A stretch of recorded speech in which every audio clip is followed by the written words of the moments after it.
నమస్తే శ్రీమాత్రే నమః శ్రీ గురుభ్యో నమః. మనకి ఖగోళ శాస్త్రంలో ప్రతి గ్రహము నిరంతరము చలిస్తూనే ఉంటాయి, వక్రగతిలోను సక్రగతిలోను. ఇలాగా ఈ గ్రహాల యొక్క స్థాన చలనాల వల్ల మనకి దేశానికి ద్వాదశ రాశుల వారికి అనగా మనుషులకు వారి వారి యొక్క ఫలితాలను అందిస్తూ ఉంటారు. అయితే ఇప్పుడు మనకి జూన్ నెలలో 2 వస్తున్నాయి. ఒకటి శని తిరోగమన దిశలో స్వరాశికి వెళ్ళడము, ఇక రెండవది అంటే ఇప్పుడు ప్రస్తావించేది జూన్ నెలలో 2 మనకి జూన్ నెలలోనే జరుగుతున్నాయి.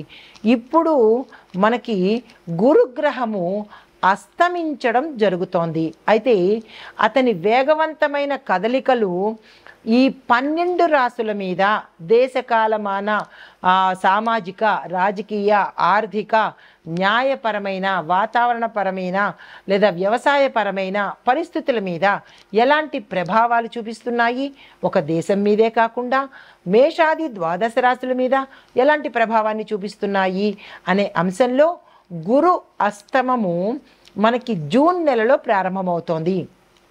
జూన్ నెలలో 2 విశేషాలు జరుగుతున్నాయి. ఒకటి శని భగవానుడిది, ఇప్పుడు గురువుది. ఇప్పుడు మనం ప్రస్తావించుకునే అంశము గురు అస్తమ సమయము. అయితే ఈ గురు అస్తమ సమయం ఎప్పుడు జరుగుతోంది? జూన్ 9వ తారీఖున 2025 గురుగ్రహము మిథున రాశిలో అస్తమిస్తున్నాడు.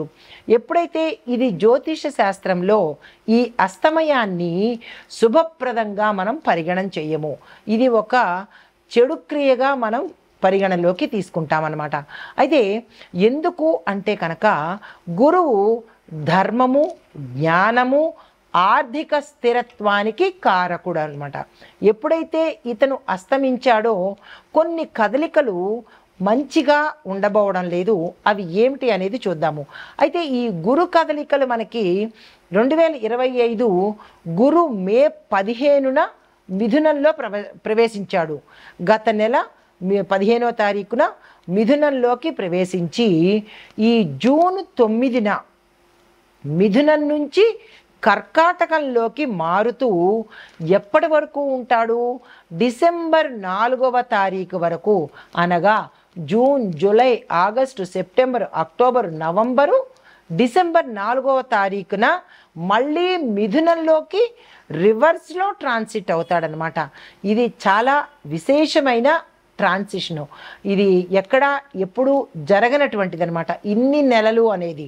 అయితే ఈ కదలికలతో ఒక ఎత్తు అయితే కనుక ఇదే నెలలో అనగా జూన్ నెలలో 7వ తారీఖున శని తిరోగమనం చేస్తున్నాడు.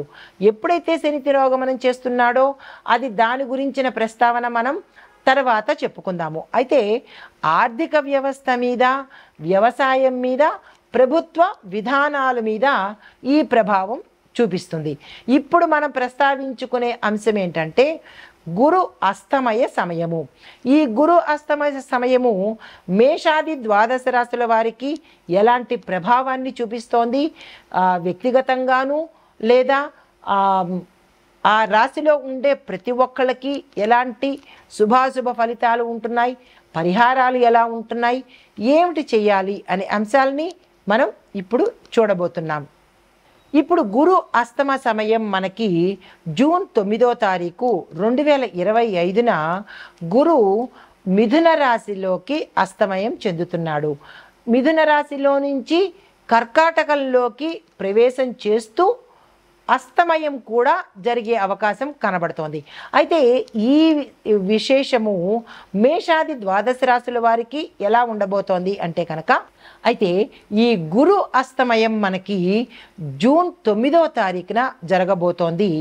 ఈ ఫలితాలు ఎలా ఉండబోతున్నాయి అంటే దేశ కాలమాన సామాజిక రాజకీయ ఆర్థిక న్యాయ వ్యవసాయ వాతావరణ పరిస్థితుల మీద ఎలాంటి ప్రభావాన్ని చూపిస్తోంది.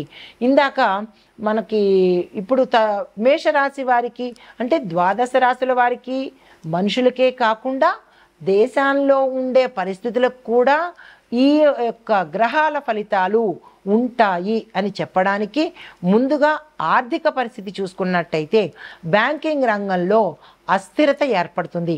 అంటే ఒక స్థిరమైన పాలసీస్ అనేవి ఉండవు.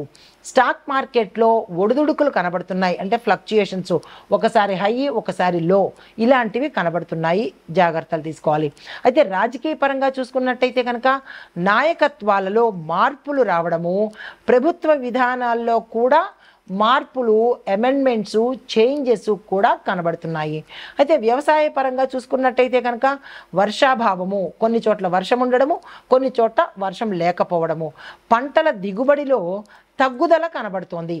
అంటే రైతులకు ఇది చాలా కష్టమైన కాలము. 100 బస్తాల దగ్గర 50 బస్తాల పంట మాత్రమే వచ్చే స్థితి కనబడుతోంది.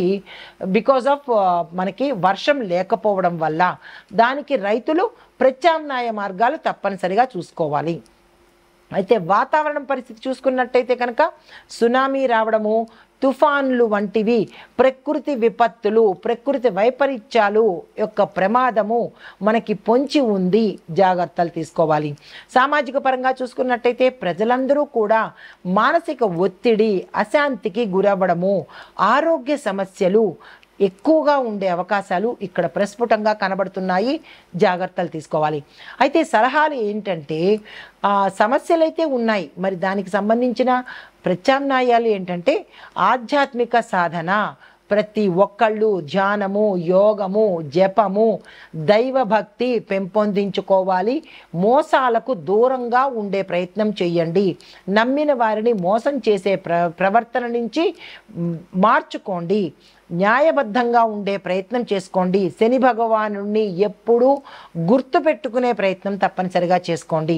అయితే ఆరోగ్య సంరక్షణ చేసుకోవాలి అంటే కనుక ఆహారంలో నియమాలు పాటించండి. ఎక్కడ పడితే అక్కడ తినేయకుండా, ఏది పడితే తినేయకుండా ఆహారంలో నియమ నిబద్ధతలు పెట్టుకోండి.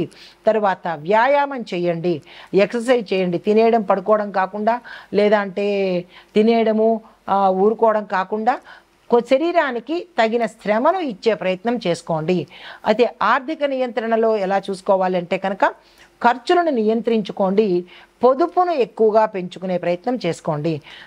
తర్వాత సంబంధాలు, రిలేషన్స్, అది ఫ్రెండ్స్ కావచ్చు, కుటుంబంలో కావచ్చు, ఎవరైనా కావచ్చు, సంబంధాలని పరిరక్షణ చేసుకునే ప్రయత్నం తప్పనిసరిగా చేసుకోండి. కుటుంబంలోనూ స్నేహితులతోనూ సమయం ఎక్కువగా గడిపే ప్రయత్నం చేయండి. వారి మాటకు విలువ ఇచ్చే ప్రయత్నం తప్పనిసరిగా చేసుకోండి. తర్వాత ప్రయాణాల దగ్గరికి వచ్చేటప్పటికీ ఒక ప్లానింగ్ అనేది పెట్టుకోండి. ముందుగా ప్లాన్ చేసుకోండి. ఈ సమయానికి వెళ్ళాలంటే ఇలా వెళ్ళాలి. దీంతో పాటు జాగ్రత్తలు కూడా తీసుకోండి. సపోజ్ మధ్యలో ఏదైనా ప్రమాదం జరిగితే ఏం చెయ్యాలి అనేది ప్లాన్ చేసుకోవడము, దానికి సంబంధించిన జాగ్రత్తలు తీసుకోవడము, ఇలా ప్రయాణాల పట్ల జాగ్రత్తలు కూడా తప్పనిసరిగా ప్లానింగు, జాగ్రత్తలు తీసుకోండి. ఇందాక చెప్పిన సమస్యలకు ఇప్పుడు పరిహారాలు, సలహాలు అన్నమాట ఇవి. వీటిని పాటించుకున్నట్టయితే ఈ సమయాన్ని, అంటే గురు అస్తమ సమయాన్ని మనము దీనికి సంబంధించిన పరిహారాలను పాటించుకున్నట్టయితే కొంత ఉపశమనం కలిగే అవకాశాలు ఎక్కువగా గోచరిస్తున్నాయి. ఇవన్నీ పాటించుకోండి, దైవధ్యానం పెంచుకోండి, పారదర్శకంగా ఉండండి. నమ్మిన వాళ్ళని మోసం చెయ్యడము అనే అలవాటు నుంచి మార్చుకునే ప్రయత్నం చేసుకోండి. నమ్మారు కదా అని మోసం చేసే ప్రయత్నాన్ని వదులుకొని శని భగవానుడిని ఎప్పుడూ గుర్తుపెట్టుకునే ప్రయత్నం చేసుకోండి. ఆయన ధర్మ పరిరక్షకుడు కాబట్టి, కర్మ ప్రదాత కాబట్టి మీరు ఏ పని చేస్తారో అదే ఫలితాన్ని ఇస్తాడు. జాగ్రత్తగా మెలిగి అందరూ ఆ గ్రహాల యొక్క అందున ప్రత్యేకంగా శని భగవానుడిని, గురుగ్రహం యొక్క అనుగ్రహం పొందాలని కోరుకుంటూ, ముందుగా మేషరాశి వారిని చూసుకుంటే ఆ ప్రభావము ఆధ్యాత్మికం మీద, ప్రయాణాలలో జాప్యం కలగడము, ఆరోగ్య సమస్యల మీద, కుటుంబం మీద విశేషమైన వ్యతిరేక ఫలితాలను ఇవ్వబోతున్నాడు. జాగ్రత్తలు తీసుకోవాలి. అయితే ఇక్కడ చెప్పదగిన సూచన ఏంటంటే కనుక ఆత్మవిశ్వాసం మీరు పెంచుకోవాలి. ధైర్యంగా ప్రతి పనిని ముందడుగు తీసుకుని వెళ్ళే ప్రయత్నం తప్పనిసరిగా చేసుకోండి. ధైర్యమే ఇక్కడ మీకు కావలసిన కవచం అన్నమాట. దీని నిమిత్తంగా మీరు ఏం చేయాలి అంటే గురు సంబంధిత ఆలయాలను సందర్శించాలి. గురుగ్రహానికి సంబంధించినటువంటి దానాలు, హోమాలు, జపాలు, వీలైతే గురు మంత్రాలు యథాశక్తి చదువుకునే ప్రయత్నం తప్పనిసరిగా చేసుకోవాలి. గురుగ్రహానికి సంబంధించినటువంటి ఆలయ దర్శనం చేసుకోండి. మీ శక్తి కొద్దీ గురు పూజ తప్పనిసరిగా చేసుకోండి. విశేషమైన ఫలితాలు, సానుకూలమైన ఫలితాలు పొందే అవకాశం కనబడుతోంది. నిరాశ ఉండకుండా ధైర్యంగా ఉండే ప్రయత్నం తప్పనిసరిగా చేసుకోండి. ఈ రాశిలో ఉండే ప్రతి ఒక్కళ్ళకి ఇది గోచార రీత్యా చెప్పదగిన ఫలితాలు, పరిహారాలు, సూచనలు. నమస్తే.